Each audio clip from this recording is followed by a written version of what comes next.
इस शाम आप सबका स्वागत है। और परमेश्वर का वचन कहता है, पृथ्वी बेडोल और सुनसान पड़ी थी और परमेश्वर का आत्मा उसके ऊपर मंडराता था। और जब प्रभु आया उसने कहा प्रकाश हो और प्रकाश हुआ। आज परमेश्वर हमारे जीवन के उस बेडोल स्थान में आना चाहता है और उसकी उपस्थिति के द्वारा वो प्रकाश लेके आना चाहता है। तो क्यों ना आइए हम उसकी उपस्थिति में शामिल हो जाए और उसके नाम की जय जयकार करें।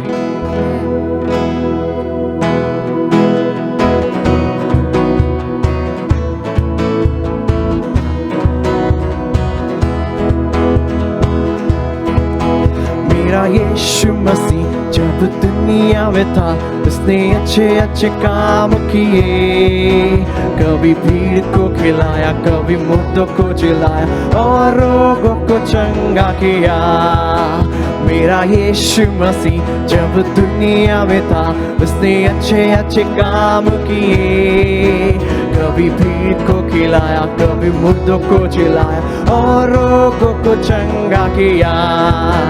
जय जयकार जय जयकार यीशु के लिए, जय जयकार जय जयकार जय जयकार यीशु के लिए, जय जयकार।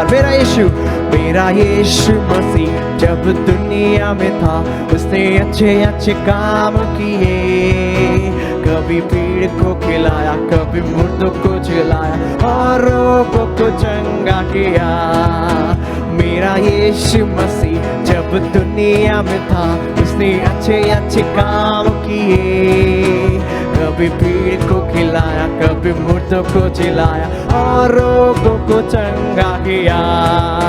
जय जयकार जय जयकार यीशु के लिए, जय जयकार जय जयकार जय जयकार यीशु के लिए, जय जयकार जय जयकार जय जयकार जय जयकार यीशु के लिए, जय जयकार जय जयकार जय जयकार यीशु के लिए, जय जयकार।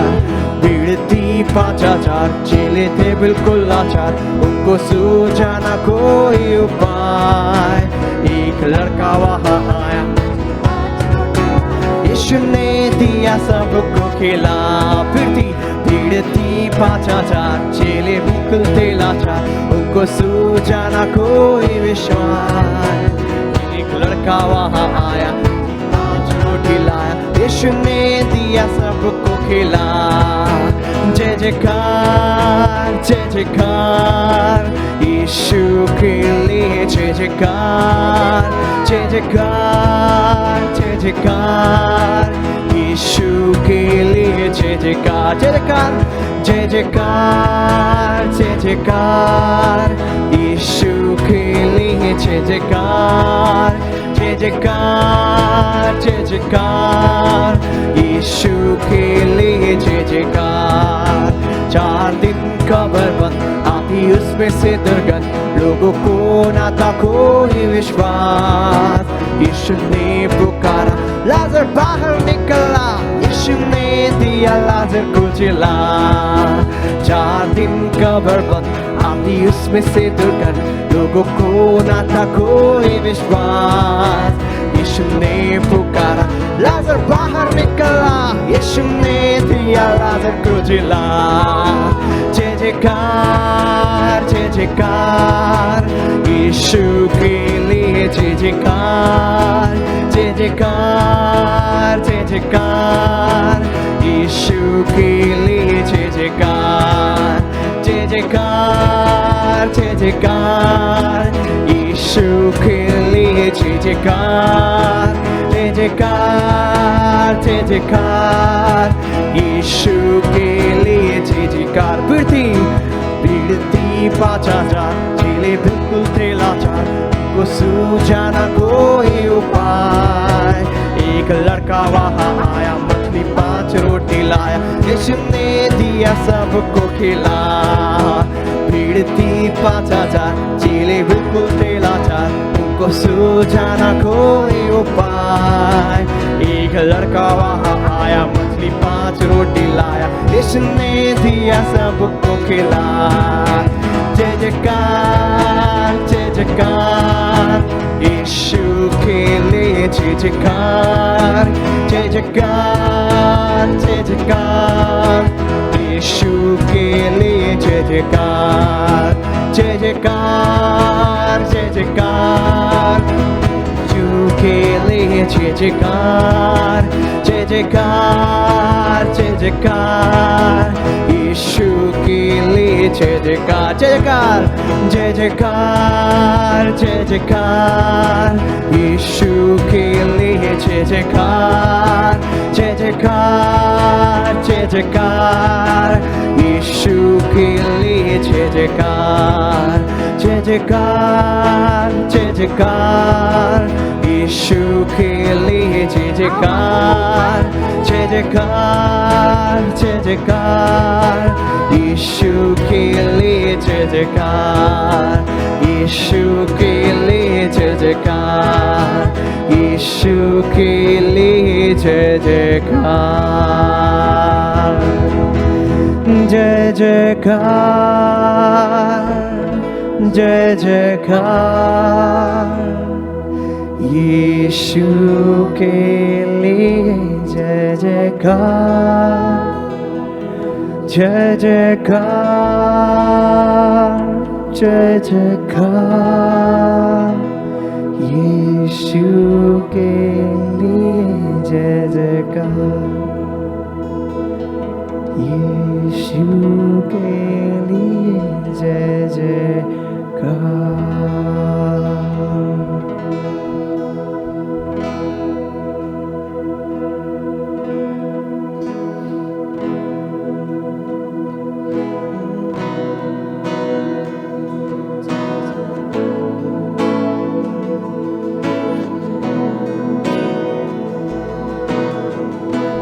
चाहा हूँ तेरी योजना है मैं जैसा हूँ तेरी रचना हूँ मेरा जीवन तेरे हाथों में तेरे हाथों में मैं चाहा हूँ तेरी योजना है मैं जैसा हूँ तेरी रचना हूँ मेरा जीवन तेरे हाथों में तेरे हाथों में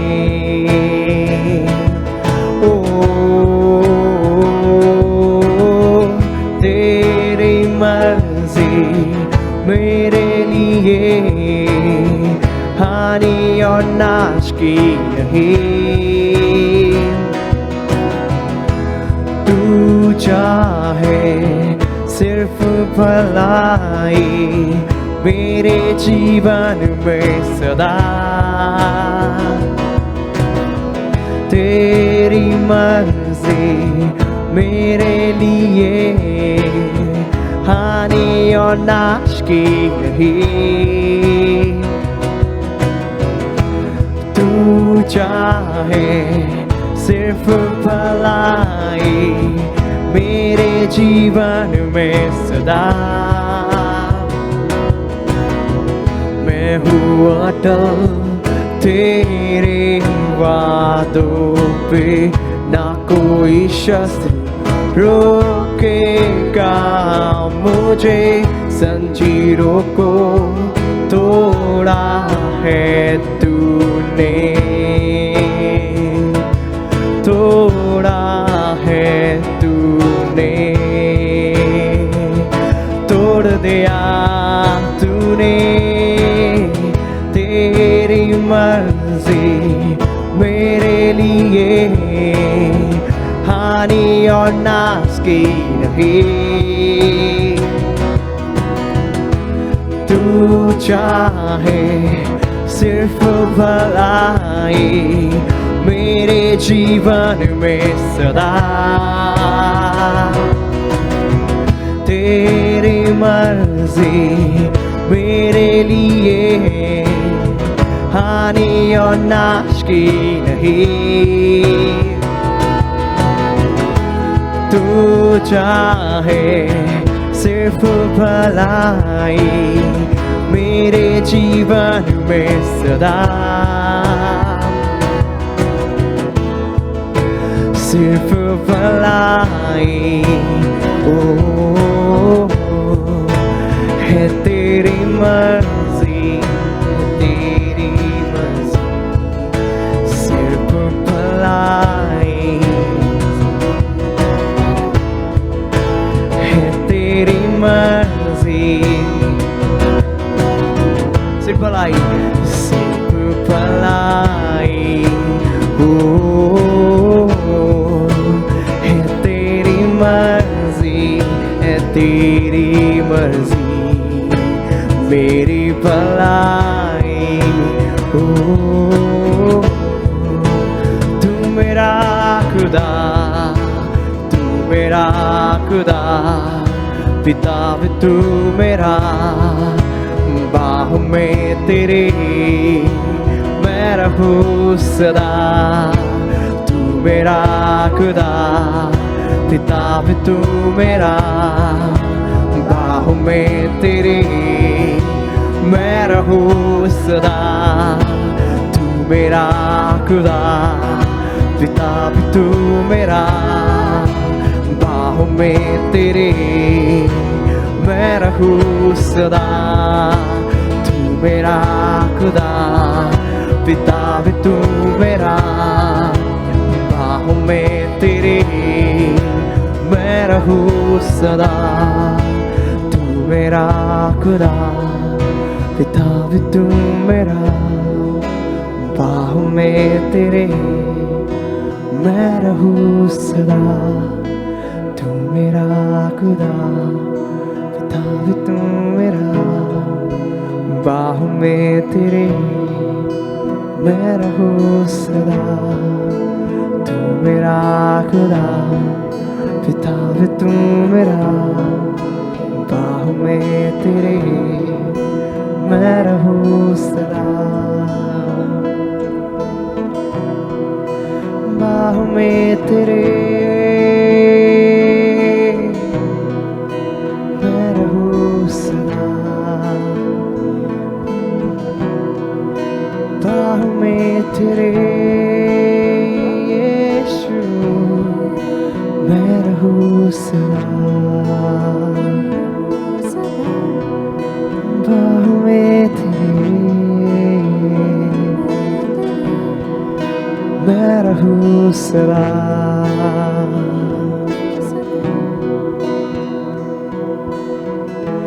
तेरी मर्जी मेरे लिए हानि और नाश की नहीं, तू चाहे सिर्फ भलाई मेरे जीवन में सदा,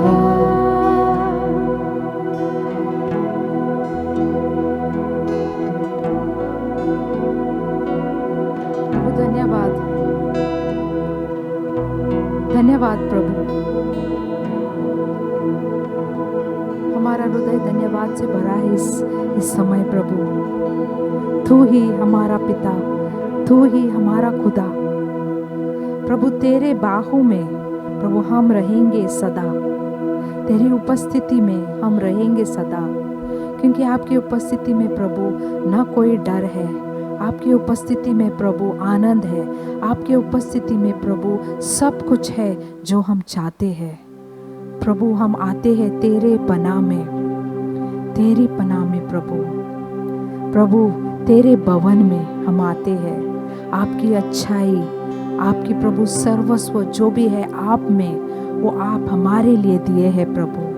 धन्यवाद प्रभु, धन्यवाद। हम आते हैं हमारे हाथों को लेकर, हमारे हाथों को खोलकर प्रभु, हमारे हृदयों को खोलकर हम आते हैं तेरे भवन में प्रभु, तेरी उपस्थिति में। तेरी पनाह में पाऊं मैं शिफा, तेरा ये भवन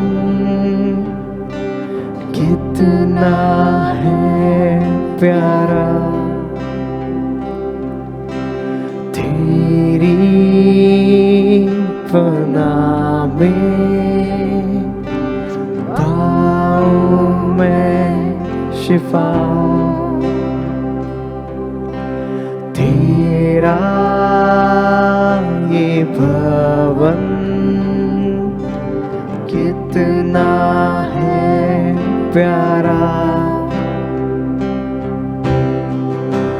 तुझको ही मैं चाहूं, तेरे बिन मैं अधूरा हूँ।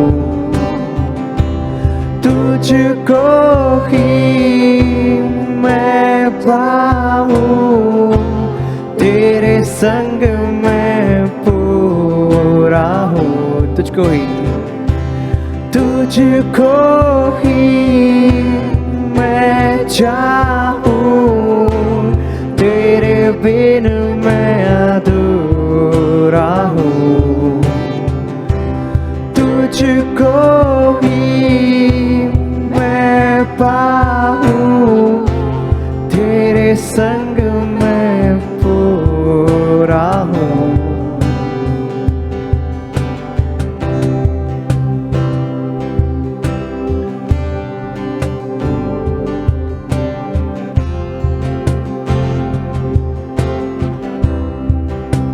तेरे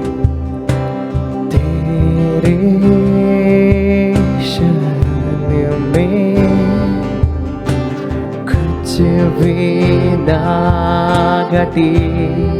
चाहूं मैं तुझको, चाहूं मैं तुझको, मेरी जिंदगी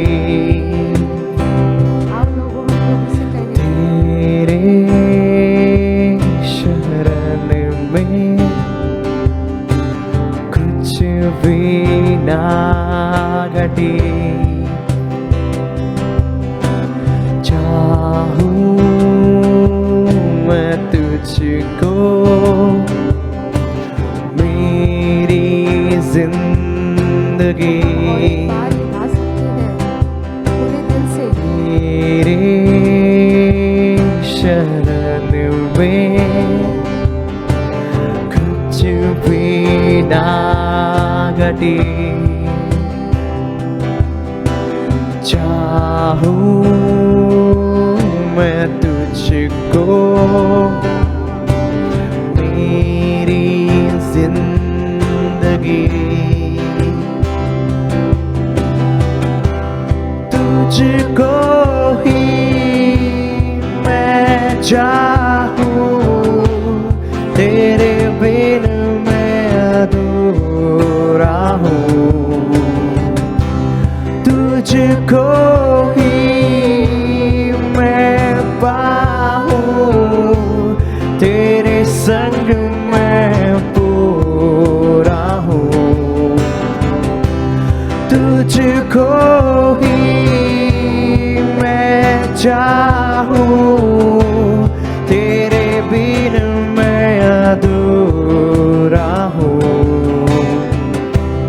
तुझको ही मैं पाऊं, तेरे संग मैं अधूरा हूँ।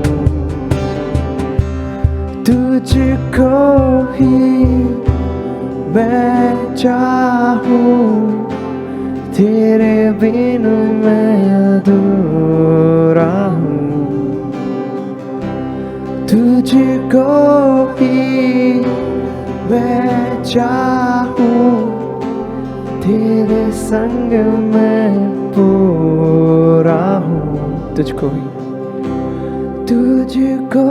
ही मैं चाहूं, तेरे बिन मैं अधूरा हूँ। तुझको ही मैं पाऊं, तेरे संग मैं पूरा हूँ।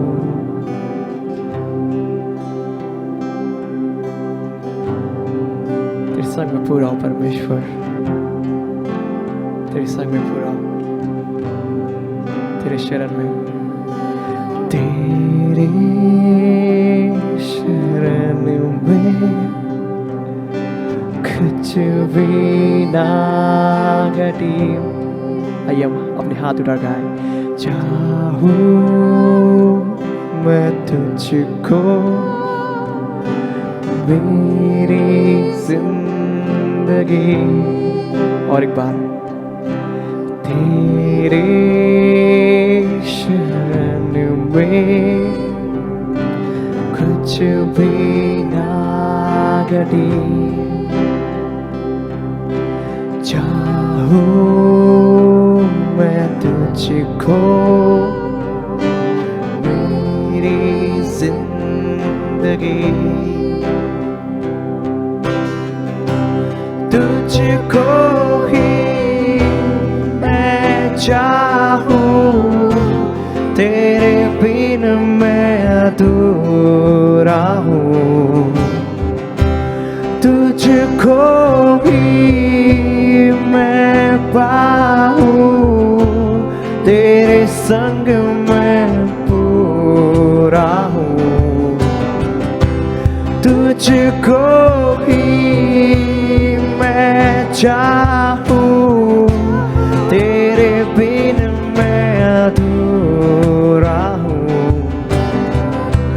तुझको ही मैं पाऊं, तेरे संग मैं पूरा हूँ।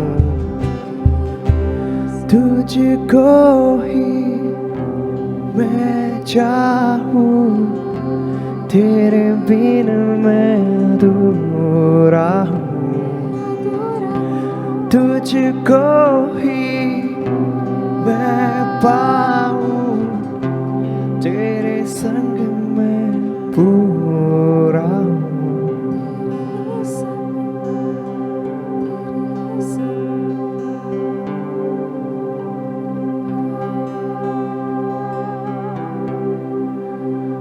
तू है अल्फा और ओमेगा,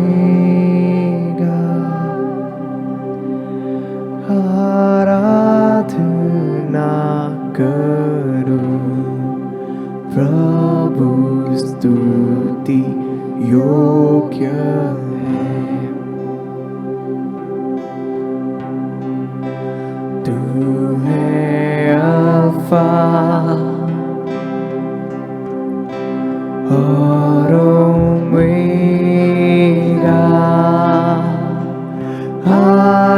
आराधना करूं प्रभु, स्तुति योग्य है। सारी महिमा तेरी, आराधना करूं प्रभु, स्तुति योग्य है।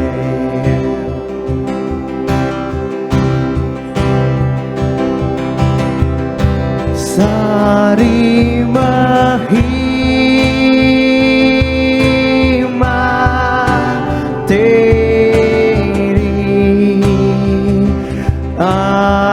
आराधना करूं प्रभु, स्तुति योग्य है।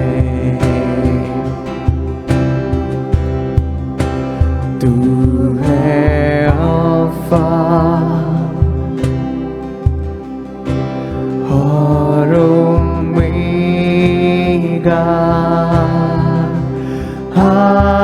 आराधना करूं प्रभु, स्तुति योग्य है। तू है अल्फा, तू है अल्फा और ओमेगा, आराधना करो प्रभु स्तुति योग्य है सारी महिमा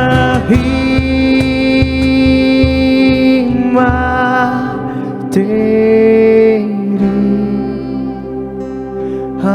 आराधना करो प्रभु स्तुति योग्य है सारी महिमा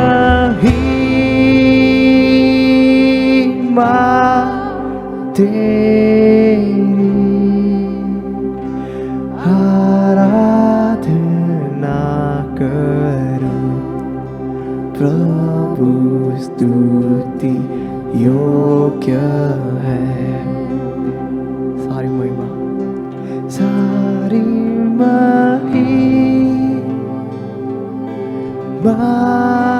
तेरी आराधना करो प्रभु स्तुति योग्य है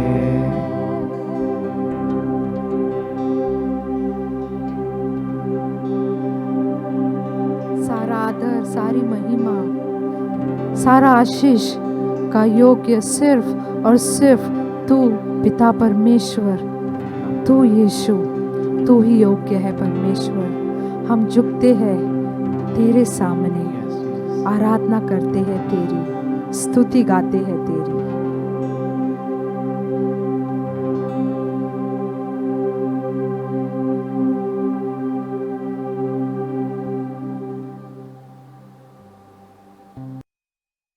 आपने परमेश्वर की उपस्थिति को महसूस किया, परमेश्वर हमारे बीच में था जैसे हम उसकी आराधना स्तुति कर रहे थे। कुछ घोषणाएं, प्रार्थना और उपवास। हम प्रभु को धन्यवाद देते हैं इस 40 दिनों का प्रार्थना और उपवास में इतने सारे लोग जुड़े हुए हैं, लोग प्रार्थना कर रहे हैं, गवाहियां आ रही हैं, परमेश्वर के सामर्थ को लोगों ने अनुभव किया, जीवनें बदल रही हैं। परमेश्वर को सब महिमा मिले। कुछ खास हुआ, हम आपको बधाइयां देते हैं। हमारा देश का 74 स्वतंत्र दिवस हमने मनाया। गर्व है कि मैं भारतीय हूं, हम भारतीय हैं, हम इस देश से प्यार करते हैं और उनके लोगों से।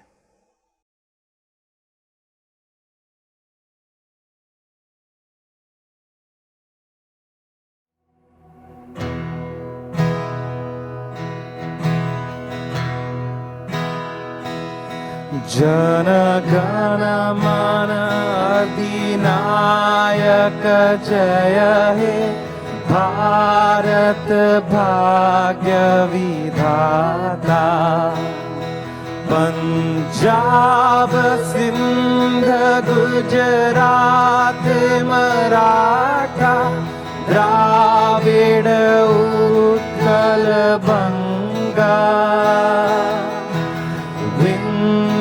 हिमाचल यमुना गंगा उच्चल जलधि तरंगा तव शुभ नामे जागे तव शुभ आशीष मांगे गाए तब जय गाथा जन गण मंगल दायक जय हे भारत भाग्य विधाता जय हे जय हे जय हे जय जय जय जय हे।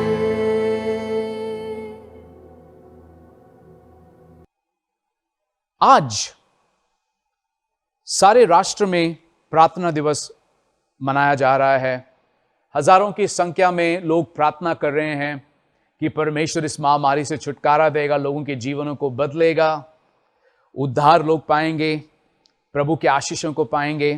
क्यों ना आप और हम 1 मिनट के लिए अपना आंखें बंद करें और प्रार्थना करें सारे लोगों के साथ जुड़कर। प्रभु धन्यवाद कि हम आपके नाम पर सामर्थ, शांति, ताकत पाते हैं। प्रभु आज हम प्रार्थना करते हैं हमारे देश के लिए। धन्यवाद प्रभु जो आजादी आपने हमें दी है। प्रभु हम प्रार्थना करते हैं आपके आशीषों के लिए कि हमारे देश पर आपका आशीष आएगा, आप इस महामारी से हमें निकालोगे। प्रभु हम प्रार्थना करते हैं कि लोग जो अस्पताल में हैं प्रभु वो आपकी चंगाई को महसूस करेंगे, वो पूरी तरह ठीक होकर घर आएंगे। और प्रभु हम प्रार्थना करते हैं कि हमारे प्रधानमंत्री के ऊपर आपका आशीष रहेगा, उसके जो बाकी की कैबिनेट और उनके नेताओं के ऊपर रहेगा। प्रभु यीशु हम प्रार्थना करते हैं महाराष्ट्र के लिए कि आपका आशीष हमारे मुख्यमंत्री और उसके लोगों के ऊपर रहेगा। प्रभु हम प्रार्थना करते हैं आपकी करुणा और आपकी दया हमेशा हमारे ऊपर बनी रहेगी, यीशु प्रभु के नाम में।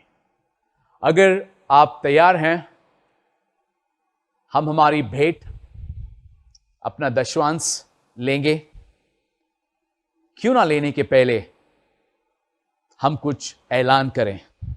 क्या आप तैयार हो इस ऐलान के लिए? आज के अर्पण के साथ हम विश्वास करते हैं कि हमें यह मिलेगा, नौकरी और बेहतर नौकरी, पगार में बढ़ोतरी, बोनस, उपकारी भुगतान, जायदाद और विरासत, ब्याज और कमाई, छूट और अर्थ वापसी, चेक मिलना, धन की प्राप्ति, उद्धार की भरपाई, खर्च की कटौती, आशीष और तरक्की। धन्यवाद प्रभु मेरे हर एक आर्थिक जरूरत को पूरा करने के लिए, ताकि मेरे पास हद से ज्यादा हो परमेश्वर के राज्य को देने के लिए और यीशु क्रिस्त के सुसमाचार को बढ़ावा देने के लिए। हालेलुया, धन्यवाद यीशु। क्या आप तैयार हो परमेश्वर के वचन को सुनने के लिए? लास्ट संडे को कैरल सिस्टर ने प्रचार किया रिहाई और सुलह के बारे में। हम लगातार थोड़े हफ्तों तक जो भविष्यवाणी परमेश्वर ने हमारे कलीसिया को ऊपर किया, ये साल हम उस पर प्रचार कर रहे हैं, क्योंकि हम विश्वास करते हैं कि जो परमेश्वर ने वादा किया वो सामर्थ्य रखता है उसको पूरा करने के लिए। और इस शाम को मैं आपसे बात करने वाला हूं उपस्थिति और मुलाकात के बारे में। इसको हिंदी में मुठभेड़ भी कहते हैं, लेकिन आज के लिए हम इसको मुलाकात कहेंगे। परमेश्वर ने हमेशा इच्छा जाहिर की कि वो अपने लोगों के साथ रहेगा, उसकी उपस्थिति उसके लोगों के साथ रहेगी, कि परमेश्वर उसके लोगों के साथ निवास करेगा। हम जूने करार में देखते हैं कि जब परमेश्वर ने आदम और हवा को बनाया, उत्पत्ति 3:8 कहती है कि दिन के ठंड समय पर परमेश्वर स्वयं उनके बीच आता और वो उनसे बात करता। जब आदम और हवा ने पाप किया, परमेश्वर ने उनको इस वाटिका से निकाल दिया। और उसके बाद हम जूने करार में देखते हैं कि परमेश्वर की उपस्थिति चुने लोगों के ऊपर आती है, जैसे नबी हो, राजा हो, उनके ऊपर आती है। और उसके बाद नए करार में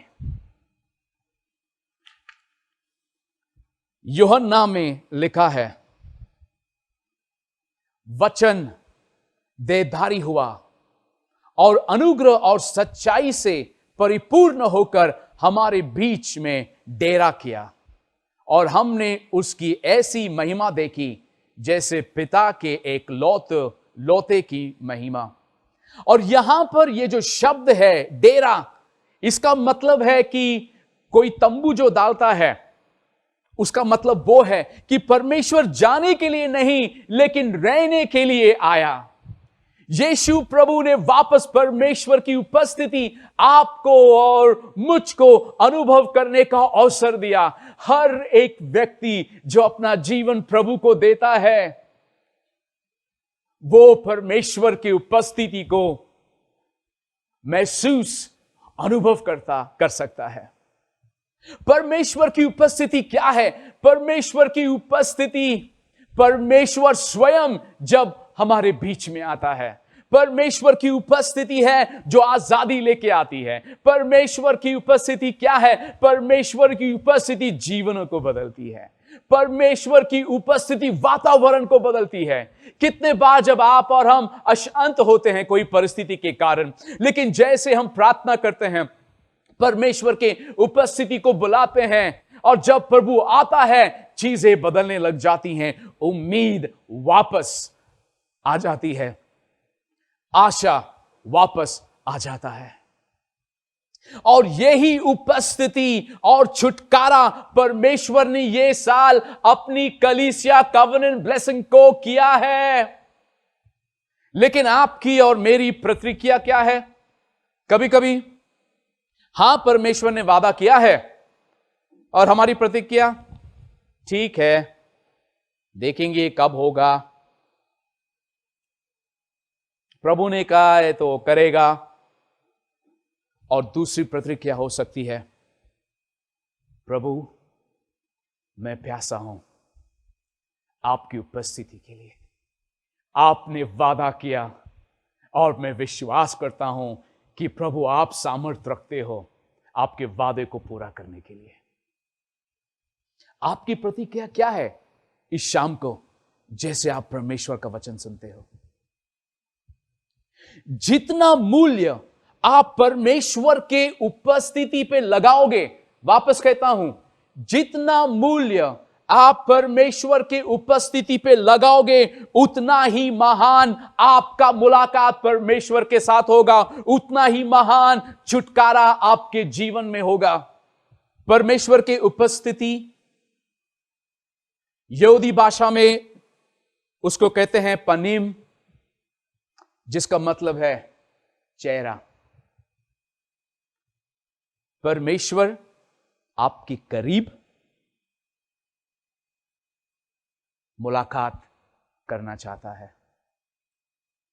इस शाम को जैसे आप सुन रहे हो, परमेश्वर की उपस्थिति आपके घर में आई है, आपको छुटकारा देने के लिए।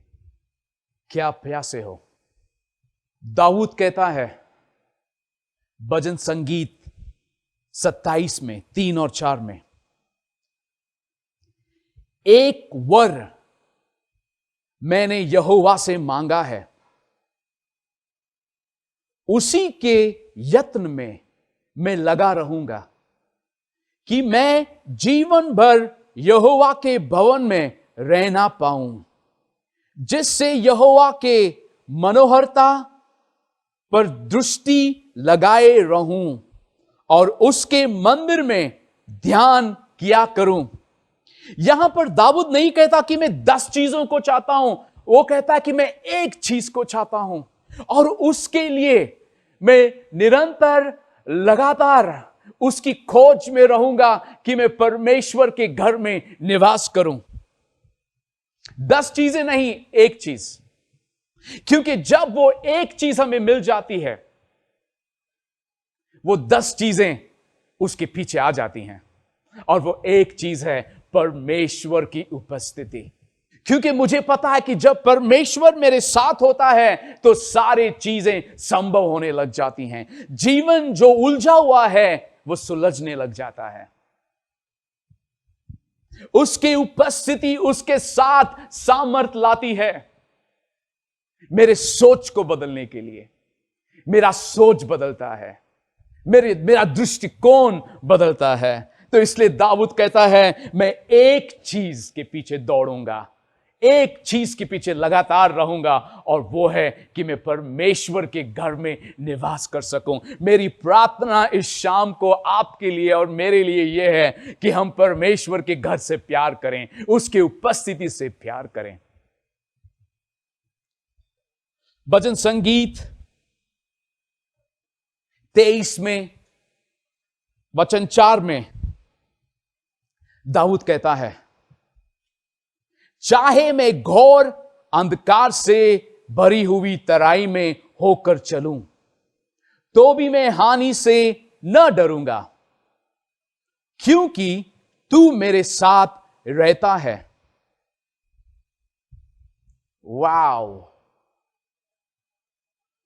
चाहे मैं घोर अंधकार से गुजरूं, चाहे मैं इस महामारी से गुजरूं, चाहे मैं तकलीफ से गुजरूं, चाहे मैं मुश्किल से गुजरूं, मैं नहीं डरूंगा। क्यों? क्योंकि तू मेरे साथ है। आपको पता है कि हमें 1-1.5 महीने पहले कोविड हुआ, कोरोना पॉजिटिव हम हुए, मैं, मेरी पत्नी और मेरी बेटी। मुश्किल समय था। 4-5 दिन तक शरीर में ऐसा लग रहा था कि 80 साल या 90 साल का हो चुका हूं मैं।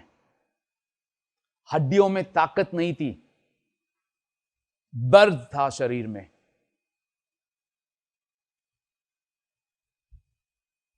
लेकिन हर दिन हम परमेश्वर की ओर देखें।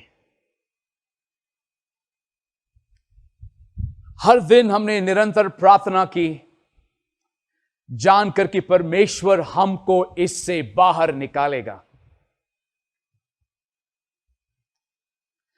3-4 दिन के बाद इस शरीर में ताकत आने लगा। मैं और निकोल को बहुत अच्छा लगने लगा, लेकिन कैरोलाइन को थोड़ा समय लगा। शरीर में फिर भी थकावट और दर्द था। एक रात को, क्योंकि हम सब अलग अलग बेडरूम में सो रहे थे, एक दिन रात को 2 बजे मुझे ऐसा लगा कि जाकर कैरोलाइन के रूम में जाऊं उससे मिलने। तो जब मैं 2 बजे उसके रूम में गया, वो समय कैरोलाइन के लिए, मेरी पत्नी के लिए बहुत मुश्किल का समय था, और वो रो रही थी।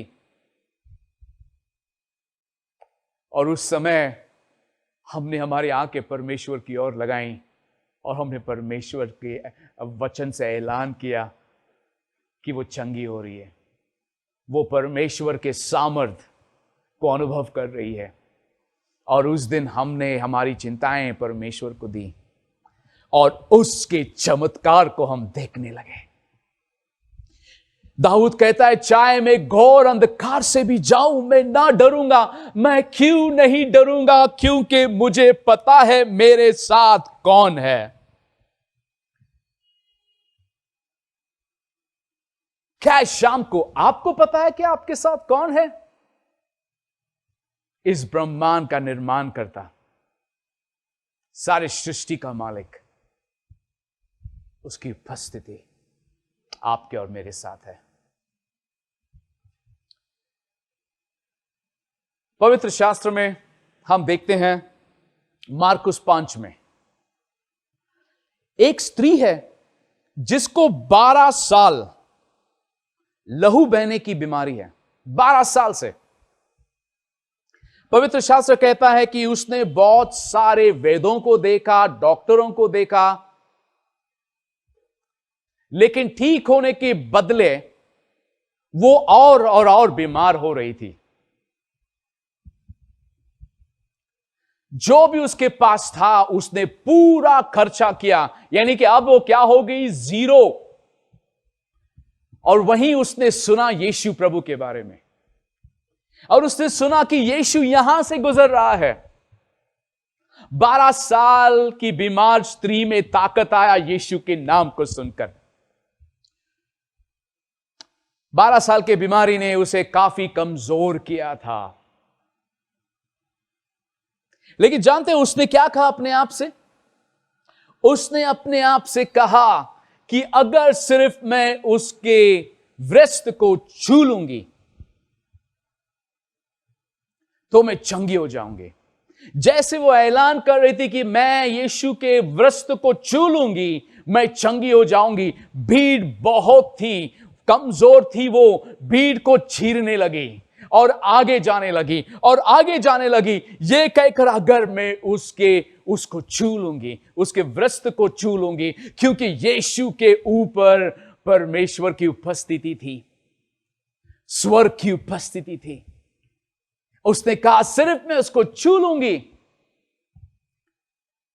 मैं चंगी हो जाऊंगी। भीड़ को चीरती हुई वो यीशु के पास आई और उसने यीशु को पीछे से छू लिया। और जैसे उसने छू लिया, सामर्थ जो यीशु से निकला, उस स्त्री को चंगाई मिली। 12 साल का जो रोग था वो एक क्षण में निकल गया और यीशु ने जान लिया कि उसके अंदर से कुछ चला गया, सामर्थ चला गया है। और यीशु रुकता है और यीशु कहता है, किसने मुझे छुआ? और लोग कहते हैं, उसके जो शिष्य हैं, यीशु हमको क्या पता, यहां पर इतनी सारी भीड़ है, वो आप पर टूट पड़ रही है, हमको नहीं पता आपको किसने छुआ। और यीशु कहता है, ये जो स्पर्श है, ये कोई साधारण स्पर्श नहीं, ये विश्वास का स्पर्श है। लोगों, शायद आप भी बहुत कठिनाई में हो और इस सालों से आपको परेशान कर रहा है। सालों से आप आजादी चाहते हैं लेकिन आपको आजादी नहीं मिली। ये स्त्री ने क्या कहा? अगर मैं यीशु के वस्त्र को छू लूंगी, यीशु की उपस्थिति को छू लूंगी, मैं चंगाई पाऊंगी। क्या आज आप उस स्त्री के समान विश्वास दिखाओगे? पीछे जाने के बदले क्या आप आगे जाने का कदम लोगे? क्योंकि यीशु की उपस्थिति हमारे बीच में है। परमेश्वर ने वादा किया है कि ये साल हम परमेश्वर की छुटकारे को, परमेश्वर की उपस्थिति को हम अनुभव करेंगे। उस स्त्री ने यीशु को स्पर्श किया और अपनी चंगाई पाई। और जानते हैं यीशु क्या कहता है? यीशु क्या करता है? बाइबल में लिखा है, यीशु जा रहा था क्योंकि याहिर की बेटी भी बहुत बीमार थी। वो आगे जा रहा था लेकिन वो वहां रुका, और सिर्फ रुका नहीं, वो पलटा। उसने पलटकर उस स्त्री को देखा। यीशु सिर्फ यही नहीं छोड़ना चाहता था उस स्त्री के साथ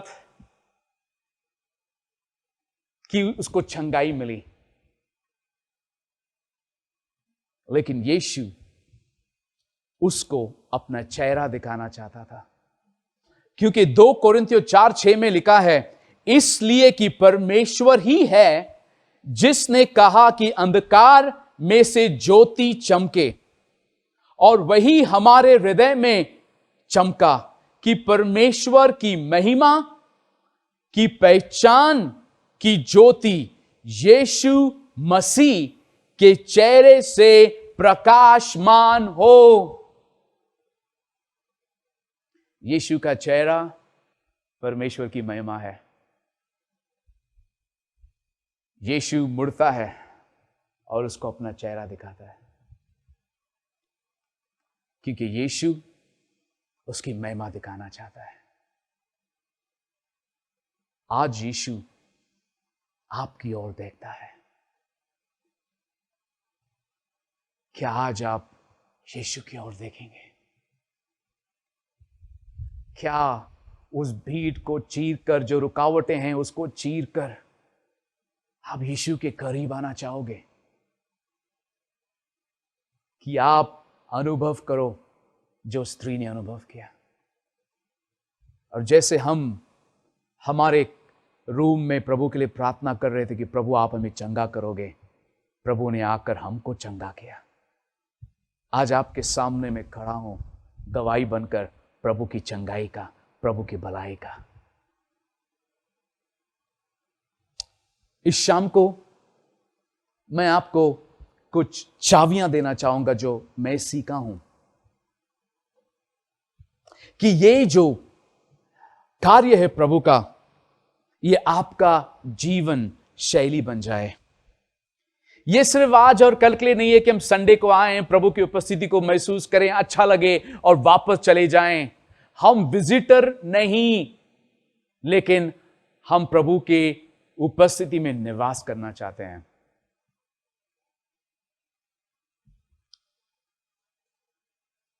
कुछ चाबियां मैं आपको दूंगा जो आपकी मदद करेंगी, आप प्रभु में आगे जा पाओगे और उसकी उपस्थिति और उसकी मुलाकात को महान रीति में अनुभव कर पाओगे। सबसे पहला, रुकना। हमको रुकने की आदत नहीं है, हम सब कुछ फास्ट चाहते हैं। प्रभु नहीं करेगा, जाओ, ठीक है, उधर जाएंगे उधर जाएंगे।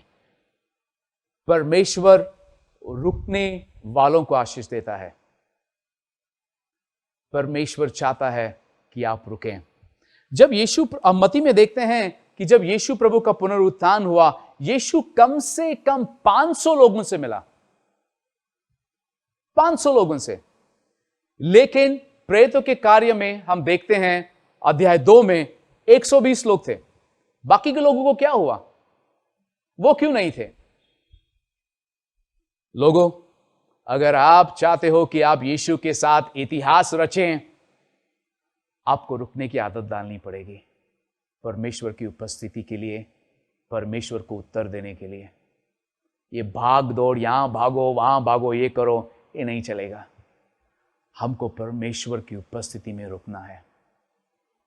बाइबल में लिखा है कि जो रुकते हैं उसके लिए वो कार्य देखेंगे जो कोई कान ने सुना नहीं, कोई आंख ने देखा नहीं, जो परमेश्वर करता है उनके लोगों के लिए जो उसके लिए रुकते हैं। क्या प्रभु के लिए रुकोगे? हाँ प्रभु, मैं इसको देख नहीं सकता अब, लेकिन मैं रुकता हूं क्योंकि आप वो करने वाले हो। दूसरा, बेताबी।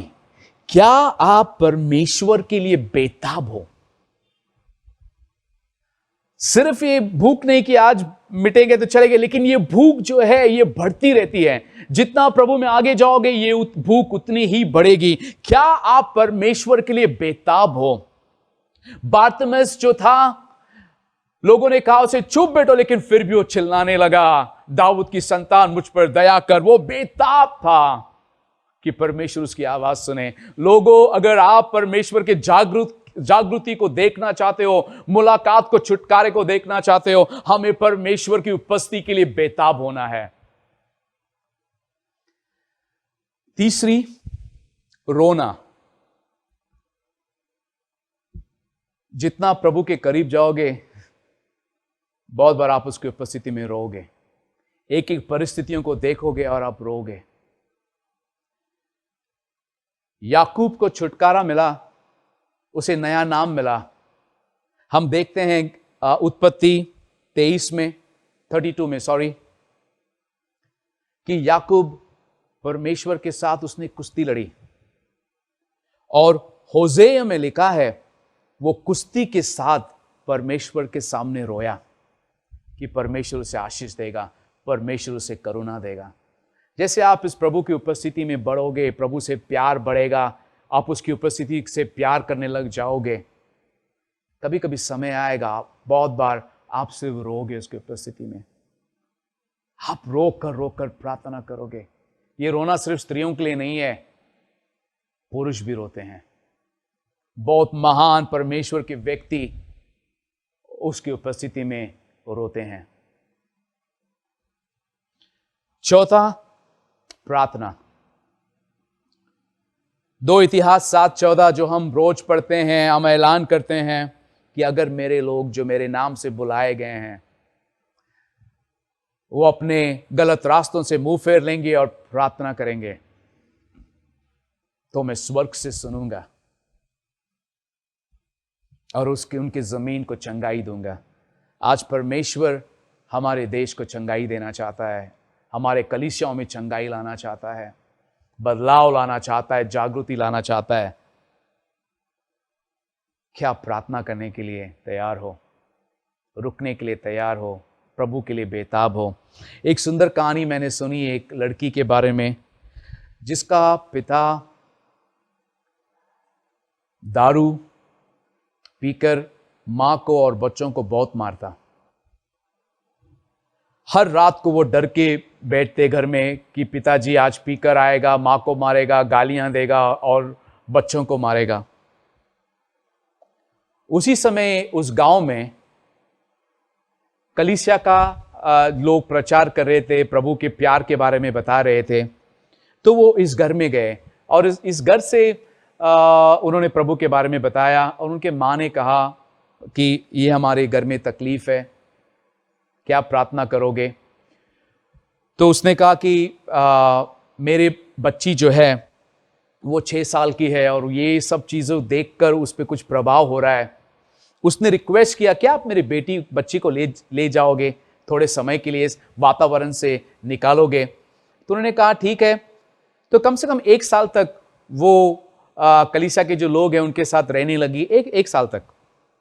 और उसके बाद वो वापस अपने परिवार के पास आई 1 साल के बाद। अब वो 7 साल की हो चुकी थी और जैसे वो 7 साल की हो चुकी थी, उसके टीचर ने उसको सिखाया था कि जब आपके पास शब्द ना हो, आपको नहीं पता क्या प्रार्थना करना, सिर्फ ये बोलो, यीशु यीशु यीशु। और ये उसने जाना था। और अब जब वो घर पे है, रात को वैसे ही हुआ, उसका पिताजी दारू पीकर गालियां देने लगा, मां को मारने लगा और पिताजी ने उसको भी मारा। उसने मार खाया, लेकिन उसके बाद उसने अपने पिताजी से कहा, पिताजी घुटनों पर जाओ। बोल रहा, ये कौन है मुझको ऐसे बताने वाली? तो वो पिताजी घुटनों पर गया। उसको नहीं पता क्या प्रार्थना करना लड़की को। उसने कहा, यीशु यीशु यीशु। और दूसरा दिन संडे था और वहां पर एक कलीसिया थी और कलीसिया में ये बच्चे कभी कभी जाते, लेकिन जब भी ये बच्चे उस कलीसिया में जाते, उनका पिताजी वहां पर आता और बहुत तमाशा करता, उनको गालियां देता, उनको छीन कर वापस लेके जाता। आज भी वैसे ही हुआ। उसका पिता पीकर घर पे आया, मां को मारा, गालियां देने लगा और उस लड़की के पास आया जो अब 7 साल की है और उसे भी मारा। उसने मार खाया, लेकिन उसके बाद उसने कहा, पिताजी अपने घुटनों पर जाओ। वो एकदम अचंभित हुआ, ये बच्ची मुझको कह रहे घुटनों पर जाओ। वो घुटनों पर गया और उसने कहा, प्रभु से कहो। क्या कहो? बोलो, यीशु यीशु यीशु। उस लड़की ने इतना ही कहा और अपने पिता के लिए प्रार्थना करने लगे। उस दिन कुछ महान नहीं हुआ, लेकिन दूसरा दिन था, वो संडे था। संडे को ये बच्चे जब संडे स्कूल को जाते, जब भी जाते, पिताजी को पता चलता, वो वहां चर्च में जाता, गाली गलौज करता और अपने बच्चों को खींचकर वापस लाता। उस संडे को भी उसके बच्चे संडे स्कूल में थे और पिताजी वहां पर आया कलीसिया में। अब सब लोग बोले, अरे ये व्यक्ति आया, अभी बहुत तकलीफ देगा, गालियां देगा। लेकिन जानते हैं उस लड़की के पिता ने क्या किया? वो चर्च आया, पास्टर के सामने आके कहा, मुझे यीशु की जरूरत है, मैं यीशु को ग्रहण करना चाहता हूं। और उस दिन उसने पास्टर के साथ प्रार्थना की और यीशु को बुलाया। लोगों, गवाही यह है कि उसका जीवन बदलने लगा। उसके जीवन को बदलते हुए देखकर उस गांव के 9 परिवारों ने अपना जीवन यीशु को दिया। प्रार्थना में सामर्थ्य लोगों, प्रार्थना बदलाव लाता है, प्रार्थना जागृति लाता है। हर एक जागृति के पीछे प्रार्थना है। और 5वां और आखिरी, और भी होंगे लेकिन मैं आज आपको 5 दे रहा हूं, आराधना। आराधना करने वाले लोग बनो। समय निकालो परमेश्वर के लिए, वक्त निकालो सुबह को परमेश्वर की आराधना करने के लिए। बाइबल कहता है कि पिता आराधक लोगों को ढूंढ रहा है, क्या वो आप में पा सकता है? अंत में भजन संगीत 27 में दाऊद कहता है, एक वर मैंने यहोवा से मांगा है, उसी के यत्न में मैं लगा रहूंगा कि मेरे जीवन भर यहोवा के भवन में रहना पाऊं, जिससे यहोवा के मनोहरता पर दृष्टि लगाए रहूं और उसके मंदिर में ध्यान किया करूं। एक चीज, 10 चीज नहीं, और वो एक ही उसकी पुकार थी कि मैं परमेश्वर की उपस्थिति के पीछे लगा रहूं। लोगों, जैसे मैं बात कर रहा हूं, परमेश्वर की उपस्थिति यहां पर है। परमेश्वर आपको स्पर्श करना चाहता है। उसकी उपस्थिति, उसका एक स्पर्श काफी है हमारे जीवन को बदलने के लिए। सिर्फ परमेश्वर का एक स्पर्श। लोगों, आज परमेश्वर ने वादा किया है कि हम उसकी उपस्थिति को और मुलाकात को अनुभव करेंगे। क्या आप तैयार हो इस शाम को? क्यों न अपने हाथ परमेश्वर की ओर करो, क्योंकि वो हमारे बीच में है। परमेश्वर हमारे बीच में है। आओ लोगों, थैंक यू जीसस। प्रभु की उपस्थिति हमारे बीच में है। ओह जीसस कम। आओ प्रभु, आपकी उपस्थिति हमारे लोगों को स्पर्श करने दो।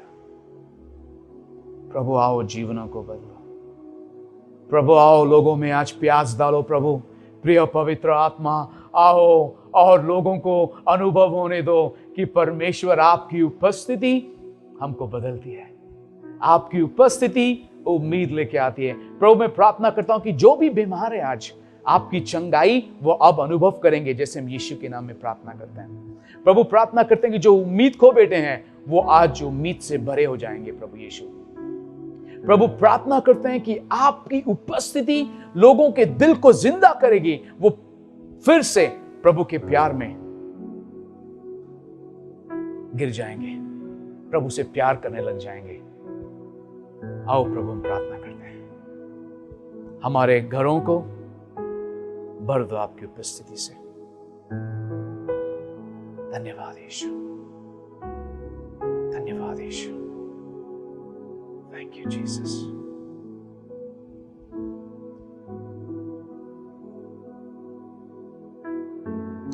क्यों हम प्रभु भोज के पास आए?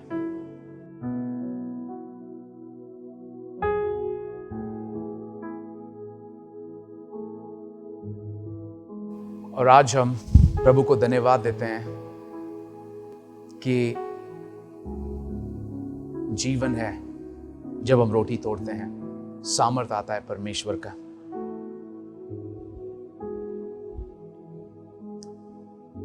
क्यों हम साथ में लें और देखें परमेश्वर की उपस्थिति को आते हुए। धन्यवाद प्रभु, जो बलिदान आपने हमारे लिए दिया, हम धन्यवाद देते हैं आपको। धन्यवाद यीशु कि आपने अपना शरीर तोड़ा कि हम चंगाई पाएं, टूटे हुए रिश्ते जुड़ जाएं, लोगों के जीवन में यह हकीकत पता चले कि यीशु जिंदा है और आज भी काम करता है।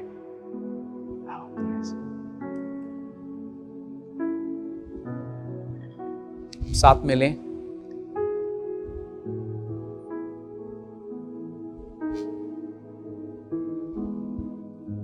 यीशु ने क्रूस पर अपना लहू बहाया एक नए वाचा के लिए, आपके और मेरे क्षमा के लिए।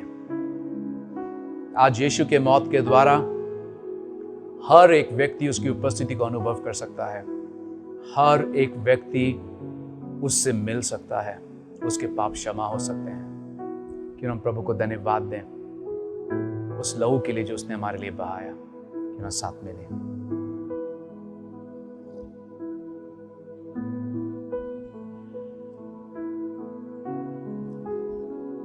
आओ हम प्रार्थना करें।